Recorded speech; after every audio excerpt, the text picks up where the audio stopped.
येरवाडा जेलमध्ये असताना इथं पण डिमांड झालेली होती आणि त्यांच्याकडे तेव्हा पण मागणी करण्यात आली होती आणि नाही ऐकल्यानंतर त्यांच्यावरती एक कायद्याच्या मार्फत त्यांच्यावर एक जीवघेणा हमला झालेला होता।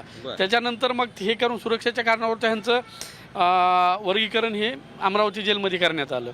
अमरावती जेलमध्ये करण्यात आल्यानंतर साधारणतः 2023मध्ये 19/8/2023मध्ये तेथील अमरावतीचे जे काही SP आहेत ते चिंतामणी मॅडम आणि जालिंदर सुपेकराम हे असं आम्हाला समजलं की हे दोघं पाहुणे आहेत आणि सुपेकरांनी तिथं त्यांना भेट दिली असता जेलमध्ये साधारणतः 19 तारखेला सकाळी 9 ते दुपारी 12:30च्या दरम्यान ह्या पिता पुत्रांना एका विशेष कक्षामध्ये बोलवण्यात आलं।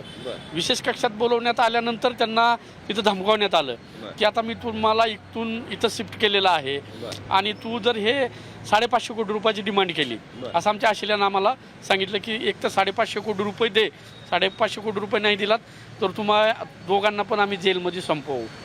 हां, आणि असं करून त्यांनी तिथं डिमांड केली, त्यांना तिथं धमकवण्यात आलं, मारहाण करण्यात आली।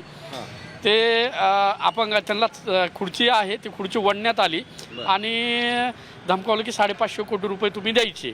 मग त्याच्यानंतर दुसऱ्या 1-2-3 दिवसानंतर जेल विजिट केली असता यांनी सर्व घाबरलेल्या अवस्थेत होते। त्यांनी सांगितलं की असं आहे। मी म्हटलं आपण न्यायालयामध्ये एक पिटिशन फाईल करू आणि त्या आधारे आम्ही एक माहितीच्या अधिकाऱ्यात तिथं माहिती घेतली की हा प्रकार काय आहे।